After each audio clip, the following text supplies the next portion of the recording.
بسم الله الرحمن الرحیم. د مایکروسافټ ایکسل پروګرام د ښه راغلاست. تېره ورځ موږ تاسې په ځینو فنکشنونو باندې کار کړی و، تقریبا تر نیټورک بیس پورې دا فنکشنونه ټول ویلي وو.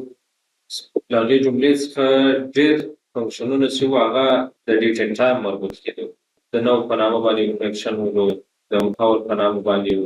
ډیر په نامه باندې دغسې ایر مونت منټ سکند دا ټول د څه شي مربوط دي؟ دا فنکشنونه د ډیټ ان ټایم مربوط دي. دا فنکشنونه چې مو وویل د دې فنکشنونو د استعمال طریقه یې څنګه ده، څنګه کولی شو دا استفاده. اوس مثال که چیرې ته دغسې یو نت کیفې انټرنټ کلب ولرې او د هغه لپاره د یو ډیټابیس جوړ کړی. څنګه ډیټابیس دې جوړ کړی؟ راځو دا ته کار ورباندې کوو او ولیکو انټرنټ. دلته به سایز ورته اضافه کړو. له هغه نه وروسته به راسو دلته به کمپیوټر نمبر یو کمپیوټر مثال څو دانې کمپیوټران لري؟ 10 دانې کمپیوټر. صحیح ده. او دلته به ورته ولیکو start time, end time, دغسې hour, minute او second همدارنګه اندازه. اوس مثال یو نفر راغی کمپیوټر ته کښېنستی، اول کمپیوټر ته څو بجې هغه د دوکان مالک خو دا ټول باید وڅاري. هر شاګرد هر نفر چې راځي د هغه وخت باید قید کړي او چې ولاړېږي بېرته هغه وخت باید ولیکي. نو باید دلته هغه د وخت مطابق کوم پیسې هر شی چې هغه په لاس ورکړي.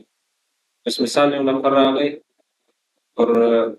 یوه بجه فکس کمپیوټر ته کښېنستی او د کمپیوټر څخه ولاړېدی 2 بجې و 15 دقیقې تېرې. ښه کومه د وجې سي. موږ تاسې فنکشنونه ویلي وو تېره ورځ کې. هاورس معلوموو څنګه یې معلوموو، منټس معلوموو څنګه یې معلوموو، د هغه لپاره فنکشنونه جلازان. سکند څنګه معلوموو، دغسې اندازه هغه پیسې څنګه کولی شو معلوموو. د دې لپاره باید موږ تاسې دلته ریټ ورته ورکړو. مثال یو ساعت په څو باندې دا ریټ ورته ټاکلی دی. ولیکو پر اور ریټ. مثال یو ساعت په څو ده؟ فرض کړه چې 50 افغانۍ ده، نو منټ دقیقه به په څو شي؟ منټ ریټ. نو دقیقه داسې کوو مساوي دا عدد به واخلو څنګه په څو باندې؟ 80 باندې. ځکه چې یو ساعت څو دقیقې کېږي؟ 80 کېږي. نو د دقیقه تقریبا په 1.4 افغانۍ باندې شوه. دغسې سکند ریټ هم کولی شو معلوم کړو. ته ولیکو پر سکند ریټ. نو سکند بیا څنګه معلوموو؟ مساوي دا عدد به دقیقه به واخلو تقسیم کړو پر څو باندې؟ پر 80 باندې. ځکه چې یوه دقیقه څو ثانیې کېږي؟ 80 ثانیې. نو ګوره د ساعت ریټ هم معلوم کړئ، د دقیقې ریټ هم معلوم کړئ، دغسې د سکند ریټ هم معلوم کړئ. که چیرې زه دلته دغه ساعت اضافه کړم، اوس مثال ساعت په 2.5 افغانۍ باندې ده، هلته خپله د دقیقې ریټ هم اضافه کېږي، د سکند ریټ هم اضافه کېږي په هغه اندازه باندې، ځکه چې دا موږ تاسې ټول تقسیم کړي 2.5 افغانۍ به نو بیخي ظلم وي په 1.20 افغانۍ. نو دقیقه بیا په څو راځي؟ په 2 افغانۍ راځي. صحیح ده. دې لپاره ګوره اوس راځو هاور معلوموو چې دې نفر څو ساعته کار کړی دی او څو دقیقې کار یې کړی دی. د دې لپاره فنکشنونه مو ویلي وو مساوي هاور. ساعت موږ وایي راته معلوم کړه کم ساعت او شروع. کوسم شروع کوي نو اوس به ساعت څنګه معلوموو؟ له ان ټایم څخه به منفي کوو سټارټ ټایم سره به خلاصېږي او بېرته به قوس ورته بندوو انټر باندې کړئ. څو ساعته کار یې کړی دی؟ 1 ساعت کار یې کړی دی. دغسې منټ هم کولی شي معلوم مساوي منټ دقیقې موږ باید راته معلومې که کمې دقیقې د end time څخه منفي که start time تا ته بیا هغه دقیقې په لاس درکړي چیرې دقیقې کار کړی دی نه 15 دقیقې کار یې کړی 1 ساعت او 15 دقیقې که چیرې سکنډ هم غواړي معلومې کړي د دې لپاره یو بل فنکشن مو ویلی وو هغه ته په څه نامه یادېدی د سکنډ په نامه باندې یادېدی سکنډ هم موږ وایي راته معلوم کړه له end time څخه منفي که start time څو پورې چې هغه سکنډ د کار کړی هر څو سکنډ هغه باید په لاس راکړي سکنډ بیخي صفر ده که چیرې دلته راولاړ شو سکنډ ورته اضافه کړو اوس مثال پر 2 بجې و 15 بالا څو سکنډه تېرې وې 10 یا 6 سکنډه نور اضافه تېرې وې ماته 3 سکنډه په لاس راکړي سره نو خلاص اوس راځو پیسې معلوموو چې اوس مثال یو نفر پر 2 بجې کمپیوټر ته کښېنستی داسې د کمپیوټر ولاړېدی 2 بجې و 15 دقیقې او 20 ثانیې بالا دا خو معلوم کړو څو ساعته څو دقیقې څو ثانیې کار کړی ده اوس راځو معلوموو چې څو پیسې په ده پسې چارج شوي نو دې لپاره موږ تاسې ریټ ورته ټاکلی ده 1 ساعت څو روپۍ ده 100 افغانۍ ده دقیقې که چیرې کار کړي دقیقې هم راته معلوموي چیرې سکنډونه یا هغه هم راته معلوموي نو دې لپاره راځو یو فارموله کاروو فارموله او فنکشن خو مې انشاءالله پېژندلي فنکشن چې ته ویل کېږي ځانګړی مشخص کوډ د ځانګړي نومونه لري چې مشخص وظیفه ترسره کوي او فورمول چې د فورمول بیا مشخص کوډ نه ده هغه بیا موږ تاسو له خپله ځانه څخه کولی شو فورمول استفاده کړو اوس راځو د فورمول په واسطه باندې دا پیسې معلوموو مساوي قو شروع مساوي قو شروع ساعت موږ وایو واخه ضرب یې که په څو کې په 120 کې ځکه سخت په 120 افغانۍ په 120 کې به سر بیرته قوس ورته بندوو دا خو د ساعت ریټ مثال معلوم شو او ورسره جمع کړه شی منټ ورسره جمع منټ واخه ګوره دا h4 شی ده h4 باندې سر خلاصېږي د سیل ادرس راته ښیي h4 څه ده دا یو ساعت چې موږ تاسې انتخاب کړی دی د h کالم h پورې دغه راته ښیي سیل راته ښیي h کالم ده او پورې را راته ښیي دغسې موږ وایي ورسره جمع کړه قو شروع شی ورسره جمع کړه منټ موږ وایي ضرب کړه په چش کې په منټ په څو ده په 2 افغانۍ دا په 2 افغانۍ کې به ضرب په قوس پورته بند دا پروسه هم فایده ورسېده بیا څه چم وکړه بیا ورسره جمع کړه قو شروع د سکنډونه واخه ضرب یې که په څو کې په هر څو چې وه نو 0.0 کې ضربېږي 0.0 پرې په دې عدد کې ضربېږي بیا قوس ورته بندوو نو اوس ګوره دا یو فورمول موږ دلته کار کوي اول ګوره دلته دا د قوسونو حساب پای ته رسېږي اوس مثال ساعت راکړي په 120 افغانۍ کې هر څو ساعته چې کار کړی په 120 افغانۍ کې ضربوي تا ته هغه ریټ په لاس درکوي د هغه څخه وروسته بیا ورسره جمع کوي شی دقیقې ورسره جمع کوي دقیقې موږ تاسې انتخاب کړي دي هغه ورسره جمع کېږي اول د ضرب پروسه پای ته رسېږي بیا هغه خپله اتومات ورسره جمع کېږي نو اوس ګوره دلته موږ تاسې اندازه معلومه کړه 150.6 افغانۍ دا دې نفر کار کړی دی سکنډونه هم خپله اتومات ورسره شمار کېږي نو دا خو ګوره ساعتونه معلوم شو دقیقې معلومې شوې سکنډ معلوم شو او اندازه یې معلومه شوه تا یو ډیټابیس جوړ کړئ دا کولی شي په دې ټولو سیټونو باندې داسې اپلای یو منظم لیست جوړ په همدې شکل باندې راځو دا د دقیقې هم داسې اپلای کوو د ساعتونو هم داسې اپلای کوو د ټولو پراګانو باندې د هغه نه وروسته بیا ډېر هوسا کېږي مثال یو بل نفر راغی پر 100 بجې پر 10 بجې کمپیوټر کښېنستی 10 بجې و 20 بالا دی چې له کمپیوټر څخه ولاړېدی 12 بجې صحیح ده 15 دقیقې څو ثانیې مثال 10 سکنډه یا 10 ثانیې بالا دا خپل اتومات ساعتونه هم درته ښیي څو ساعته کار یې کړی ده 1 ساعت 15 دقیقې صحیح ده 10 ثانیې او دا یې هم ښیي شو ریټ اتومات تر پای پورې کولی شي په همدې شکل باندې د ټولو ساعتونو د یا د ټولو سکنډونو او منټونو حساب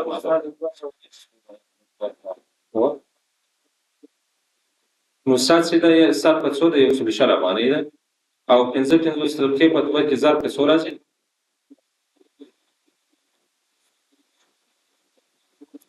اسانه مساوي 55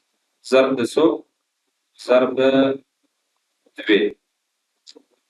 یو سل لس دا شوې صحیح ده او یو سل شل هغه وي دا څو یو سل شل مساوي دا سره جمع کړه نو څو راځي 230 افغانۍ راځي او پاتې هغه ثانیې چې دي هغه د څه شي حساب ده هغه بیا د سپیم حساب ده سره موږ خلاص نو ګوره په همدې شکل باندې کولی شو موږ تاسې د اډیټ ان ټایم دغسې نور فنکشنونه په هر ځای کې کوم چیرې ورسره مخامخ شو بیا خپله انشاءالله کوم زده وکړو ذهن ته مو راګرځي چې والله په دې ځای کې هغه فنکشن کارېږي کارېږي ښه نن ورځ راځو نن په چیش باندې کار کوو دا ګوره د تېرې ورځې د ډیټ ان ټایم وربل موږ تاسې مثال ووایو تر نیټورک بیس تر دې فنکشنه پورې م درس ویلی و نن مساوي ټوټې فنکشن په نامه باندې د اوسنۍ ورځې پیدا کول لپاره کارېږي که غواړې چې اوسنۍ ورځ معلومه کړي چې نن څوم تاریخ ده مساوي ټوټې د دې په نامه باندې یو فنکشن د قوس شروع بیرته قوس باندې انټر باندې کړي دا تاریخ راته معلوموي ټول مکمل ټوټې یعنې د ټولې ورځې تاریخ چې راته معلوم 2019 د اتمې لسم تاریخ بل فنکشن د لین رینج د حروف شمارلو لپاره کارېږي یعنې د لین په نامه باندې یو فنکشن د داسې ولیکو له هغه نه وروسته به یو ساحه انتخابوو هغسې مې انتخاب کړه بیا تا ته حروف شماري بس مثال دلته ما یو نوم لیکلی د کمپیوټر نمبر په نامه باندې زه غواړم چې معلوم کړم چې دا نوم له څو حروفو څخه جوړ دا راته وشماره مساوي لین په نامه باندې یو فنکشن لیکو بیا قوس شروع کوو نوم به انتخاب کوو قوس به ورته بند کړو انټر باندې دا تقریبا له څو حروفو څخه جوړ شوی دی دا نوم له 11 حروفو څخه جوړ شوی دی او لور رینج د انګلیسي غټ حروفو د کوچني کولو لپاره کارېږي اپر سیده دا بیا د انګلیسي کوچني حروفو د غټولو لپاره کارېږي ګوره دا فنکشنونه چې دي دا په وډ پروګرام کې موږ تاسې جلا ځان ته کمانډونه درلودو سینټنس کیس لور کیس اپر کیس په یاد دي خو دا بیا دلته په دې اکسل پروګرام کې دا کمانډونه نه لري د دې فنکشنونو په واسطه باندې کولی شئ لیکنه کوچني حروف ته واړئ غټ حروف کې واړئ دغسې د سر حرف یې غټ کړئ نور کوچني حروف ولیکئ صحیح ده نو هغه له چیش څخه کار اخلو د دې فنکشنونو څخه کار اخلو د لور په نامه باندې یو فنکشن د انګلیسي غټو حروفو کوچني کولو لپاره کارېږي یو نوم لیکلی په غټو حروفو باندې صحیح ده اوس مثال دا د کمپیوټر نمبر لیکل شوي دی دا په کوچنیو حروفو اوس لیکل شوي غواړم چې دا چیش ته واړوم غټو حروفو ته واړوم نو د دې لپاره یو فنکشن استفاده کوو چې هغه د اپر په نامه باندې یادېږي د انګلیسي کوچني حروفو د غټولو لپاره کارېږي دا اول به دا کار کوو بیا به بل کار کوو مساوي اپر به ورته ولیکو د هغه نه وروسته قوس شروع هغه لیکنه به انتخاب کړو لیکنه سمې انتخاب کړه قوس ورته مزمو انټر باندې کلیک کوو نو اوس ګوره دا لیکنه یې ټوله په غټو حروفو ولیکله که غواړې چې دا لیکنه بېرته ټوله کوچنیو حروفو ته واړئ بیا مساوي لور په نامه باندې یو فنکشن د دا لیکو او بیا دا لیکنه انتخاب کړو داسې مې انتخاب کړو بېرته قوس ورته باندې انټر باندې کلیک یعنې دا کولی شو لیکنه کوچنیو او غټو حروفو باندې ولیکو بل فنکشن د بیک ټکسټ د یو عدد تایلنډي ژبې ته د اړولو لپاره کارېږي که غواړې چې یو عدد تایلنډي ژبې ته واړئ په هغه ژبه کې مثال د عدد سره لیکل کېږي کېدای شي په کار دې راشي رومن په نامه باندې یو بل فنکشن هغه بیا رومي عدد د کولی شي یو عدد واړئ د دې لپاره موږ تاسې دا بیک ټکسټ په نامه باندې یو فنکشن استفاده کوو اوس مثال دلته یو عدد لیکل شوی ده 10 عدد ده زه غواړم چې دا تایلنډي ژبې ته واړم مساوي بیک ټکسټ قوس شروع او دا 10 عدد مې انتخاب بېرته به قوس ورته بند کړو انټر باندې اوس وس دا څنګه ده اوس هم زده لرئ خیر مقصد مو کوم چیرې کارېدی داسې یو د دې فنکشن څخه کولی شئ استفاده وکړئ او کلین ټکسټ د لیکنې کاپي کول بغیر له فارمټ څخه دا لیکنه اوس مثال لیکل شوې ده فارمټ یې ورباندې اپلای کړی ده که غواړئ چې لیکنه ټوله کاپي کړي بغیر له فارمټ څخه په ساده شکل یې پیسټ کړي بیا د دې کلین فنکشن څخه استفاده کوو اوس مثال دلته د کمپیوټر نامه باندې یو دغه لیکل شوی نوم لیکل شوی دی او په دې باندې مې یو رنګ اپلای کړی ده غواړم چې دا ټوله لیکنه کاپي کړم داسې پیسټ کړم بغیر له چیټ څخه بغیر له فارمټ څخه کلین به ورته ولیکو له هغه نه وروسته قوس شروع دا لیکنه به انتخاب کړو بېرته به قوس ورته بند کړو انټر باندې به کلیک کړو ما لیکنه ټوله راته کاپي کوي په هغه سیل کې چې موږ تاسې فنکشن کار کړی په هغه سیل کې پیسټوي بغیر له چیز څخه بغیر له فارمر څخه او بل ډالر په نامه باندې له اعدادو سره د ډالر علامه راوستل دا ډالر علامه موږ تاسې دلته هم کولی شو کار که چېرې دا لیست راخلاص کړو پوره بغیر له ډالر څخه کولی شي د نورو پیسو هغه کرنسي سمبول چې هغه هم کولی شي دلته کار د افغانۍ د ډالر د ایرو د دغسې نو که چېرې له دې څخه استفاده نه کوي اوس مثال اعداد لیکل شوي دي نو که غواړي چې د هغه لپاره ډالر نښه یا مثال د افغانۍ نښه ورسره راوړي بیا د دې فنکشن څخه استفاده کوو دا به داسې انتخاب کوو او داسې به صحیح ده دلته اوس مثال راځم په دې سیل کې د ډالر فنکشن استفاده کوو ډالر به ورته ولیکو قوس به شروع څوک د دې پیسو سره چې راوړه د ډالر نښه یا د افغانۍ نښه ګوره دلته په اصل کې دا فنکشن چې ده دا د ډالر سمبول لپاره کارېږي خو دلته په دې لیست کې موږ تاسې د افغانۍ نښه هم ورسره اضافه کړې که چېرې په دې لیست کې هر قسم نښه په دې سر کې موجوده به بیا هغه نښه ورسره راوړي نو د افغانۍ نښه په یاد هم د چېرې ورته اضافه کوله په کنټرول پینل کې د کرنسي له لارې به موږ تاسې اضافه کوله که چېرې د افغانۍ نښه هلته ایسته کې ختمه کړي بیا خپله اتوماتیک د ډالر نښه ورسره راځي ښه بل فنکشن د exact افغان او افغان اوس مثال یو دوې کلمې دي دا که غواړې سره پرتله چې آیا دا صحیح دي او که غلط دي په سپیلو کې سره د دوه کلمو د صحیح او غلط ښودلو لپاره دا کارېږي یعنې دوه کلمې سره پرتله کول مقایسه کول اوس مثال راځم دلته لیکم اکسل پروګرام چې مې راخلاص کړئ او دلته ورته لیکم مساوي exact فنکشن لیکو قوس شروع کوو قوس مې شروع کړئ بیا ډبل کوټیشن په دې ډبل کوټیشن کې په منځ کې همیشه موږ تاسې ټکسټ یا لیکنه لیکلی شو یعنې د ټکسټ یا د لیکنې د بندولو لپاره کارېږي دا ډبل کوټیشن او دلته به ولیکو افغان مثال د افغان په نامه باندې دغسې یو کلمه ولیکله دا ډبل کوټیشن بېرته سم هلته م شروع کړی بېرته بیا مجبور یو ساتمن یې باید بند لکه قوس شروع بېرته قوس بند ډبل کوټیشن شروع کړی د بېرته لیکنه م ولیکله په هغه ډبل کوټیشن په منځ کې ډبل کوټیشن بیا کامه او بیا ډبل کوټیشن شروع زوم دا د افغان کلمه واخله د دې افغان له کلمې سره یې پرتله کړه چې آیا دا سپیل کې صحیح دی او که غلط که چېرې دا یوه کلمه ورته غلط ولیکو په دې شکل باندې او بله صحیح زوم دا دواړې سره پرتله کړه چې دا صحیح دي که غلط دي او دا ماته ریزلټ یا نتیجه په لاس راکړه دی به دا چېرې فالس غلط دي او که چېرې صحیح ولیکو اوس مثال دلته ډبل کلیک ورباندې کوو دا یوه د افغان کلمه ګوره صحیح لیکله د یوه غلطه لیکله چې دواړې صحیح ولیکم انټر باندې کلیک وکړو بیا راته ښیي چې دا ټرولي صحیح دي یعنې یو له بل سره فرق نه لري بل فنکشن ده د لیفټ ټکسټ په نامه د چپ طرف نه د یوې کلمې حروف رااخیستل لپاره کارېږي که غواړې چې د چپ طرف څخه د یوې کلمې یا د یو نامه څخه څو حروف راواخلې مساوي د لیفټ انټر سم کلیک وکړئ نو د چپ طرف له هغه کلمې څخه شماره چې دې ورته ورکړي په هغه اندازه باندې تا ته لیکنه یا عددونه یا حروف کاپي کوي بل رایټ ده د ښي طرف څخه څو حروف رااخیستل را کاپي کول اوس مثال درته لیکو مساوي رایټ RIGHT سپیل یې دغسې دي قوس شروع دا کلمه انتخابو داسې مې انتخاب کړه او بیا له هغه نه وروسته کامه ورته ورکوو څو حروف راکړي له دې کلمې څخه له ښي طرفه مثال 5 حروف راواخله قوس ورته بندوو انټر باندې کلیک دغسې یو بل فنکشن لرو د پراپر په نامه باندې د انګلیسي کلمې د اول حرف پټولو لپاره کارېږي که دې چېرې یو جمله لیکلې که غواړې چې دغه جملې په سنټنس کیس باندې واړې لکه په پاور پروګرام کې موږ تاسې یو قاعده درلوده سنټنس کیس چې کوم دغه لیکنه واړوله هغه به نو دا د جملې د سر حرف یې غټ کړي نور ټول لیکنه شمېر لیکل شوه نو دلته بیا یو فنکشن لرو د پراپر په نامه باندې د انګلیسي کلمې د اول حرف پټولو لپاره کارېږي مساوي پراپر صحیح ده پراپر فنکشن ورته لیکو قوس ورته شروع کوو او دا کلمه نه ده دا جمله فرض کړئ مثال دا جمله په همدې پراپر فنکشن باندې دلته د جملې د سر حرف شی کوي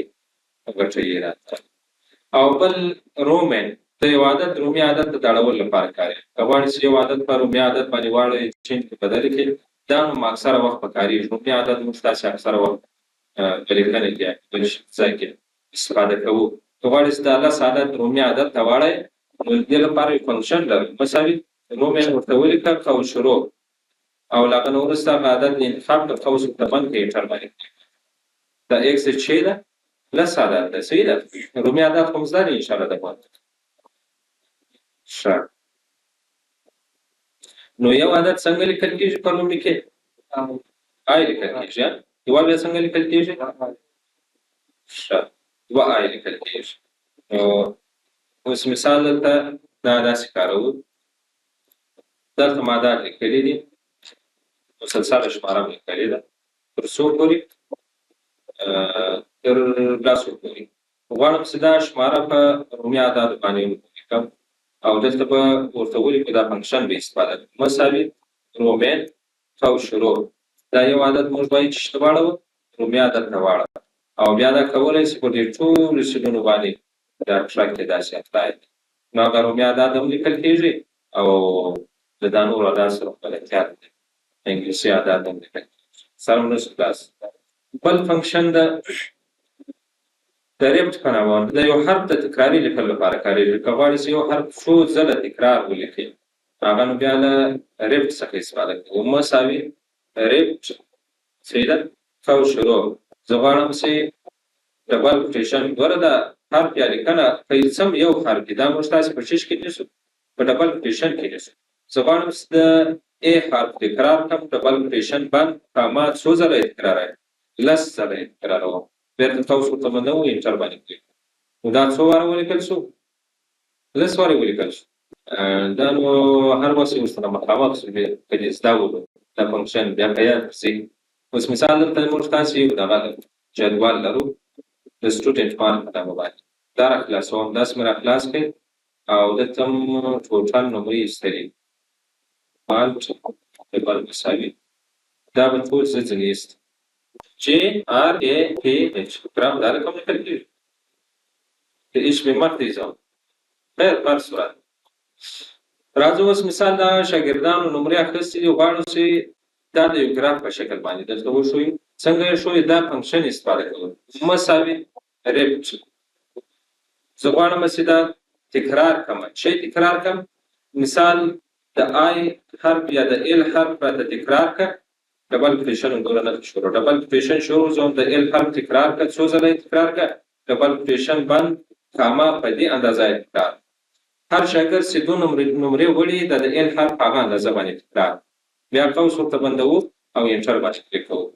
نو اوس ګوره دلته وګوره دا د هر شاګرد ګراف چې ده دا د ال حرف چې ده په هغه اندازه باندې چې هر شاګرد څونه نمرې وړي په هغه اندازه باندې دونه تکرار سوی. ګوره دا 232 ځله تکرار سوی دی دا د ال حرف، او دلته بیا په دې سیل کې 119 ځله تکرار سوی. اوس دا یې کوي در سره حتما خامخا یو وخت کې په کارېږي در سره. ایچ کیو آر ټي د یو عدد د جذر پیدا کولو لپاره کارېږي. جذر خو انشاءالله پېژنئ، لکه تېره ورځ موږ تاسې ساین کوساین تانجنت دا شانه وویل. دا هم په الجبر کې کارېږي. که غواړې چې د یو عدد جذر پیدا کړې، اوس مثال دلته یو عدد لیکل سوی د څو عدد ده؟ 40 عدد ده یا 50 یا شپېته عدد ده. که غواړې چې دې عدد جذر پیدا کړې مساوي اس کیو آر ټي قوس شروع کوو، دا 40 عدد ورته انتخاب تاسې مې انتخاب کوئ، بیرته قوس بندوو، انټر باندې کلیک کوو. نو دا 6.2 د 40 جذر شو بغیر د فورمول څخه هم ترلاسه کوي. په ریاضي کې نو بیا فورمول ته اچول کېږي، فورمول تطبیقېږي، هغه فورمول چې پای ته رسولی نه وي دغسې دا په لاس نه لري. نو که ریاضي سره بلدتیا لرئ د مون یو عملیه پر اجرا کې دا اوس ویښتان د مون عادت کېږي.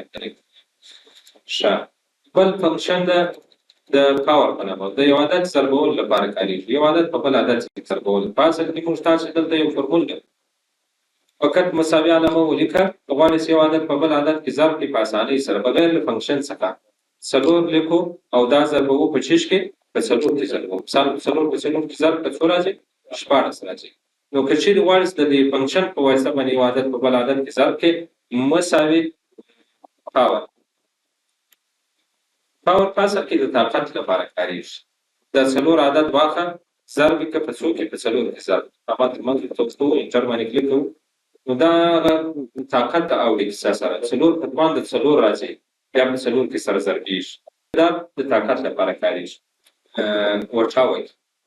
سره هم شته که نشته مثال افغانۍ کلدار ته د اړولو لپاره او کلدارې بیا افغانۍ ته د اړولو لپاره غواړې چې دا کار کې د پیسه فهم کې نو بیا له دې دا وګورئ ځانګړی فنکشن ده دا یو ټول استفاده کوو موږ تاسې خپله لیکو څنګه یې لیکو مساوي یو عدد لیکو یا مثال دغسې انتخابو که چېرې لیکل سوی بیا هغه ضربوو په هغه وټه صفار شو نو په هغه وټه کې حساب اوس مثال فرض کړه چې دلته هم عدد لیکلي دي یا پیسې لیکل سوي دي دا مثال افغانۍ دي زه غواړم چې دا افغانۍ ټول چېرته واړوم کلدارو ته واړوم دلته به بیا موږ تاسې وټه ترسره کوو مساوي څوم دا عدد واخه ضرب که په څو کې د افغانۍ چې کلدارو ته اړی ضربوی کې تقسیموو ضربوی اوس مثال کلدار یې لاسته راوړه دا مثال 500 افغانۍ د ضربوی وټه په څو دی 4.3 صحیح ده په دې وټه کې ضربوو انټر باندې کلیک نو ګوره 500 افغانۍ چې د 2150 کلدارې کېږي که غواړې چې دا خو دې ټول لیست اپلای کړي چې باید تا ته ټول کمل کلدارې هم درته وښیي ټولو اپلای کوو که غواړې چې بېرته دا کلدارې افغانیو ته واړئ بېرته فنکشن کولی شي استفاده کړي مساوي فنکشن نه ده البته یو فورمول ته موږ تاسې کار کړی دی مساوي دا عدد انتخابوو دا عدد موږ باید تقسیم کړه پر څو باندې پر 4.10 یا 300 باندې تقسیم کړئ انټر باندې کلیک کړئ بېرته څو افغانۍ په لاس راکوي 300 افغانۍ په لاس راکوي اوس که چېرې دا عدد کم کې اوس مثال 400 افغانۍ څو کلدارې کېږي دا 400 کلدارې نو 1920 افغانۍ سره نو خلاص مشکل به نه انشاءالله ښه پاته سو د اف فنکشن چې ده وایي بس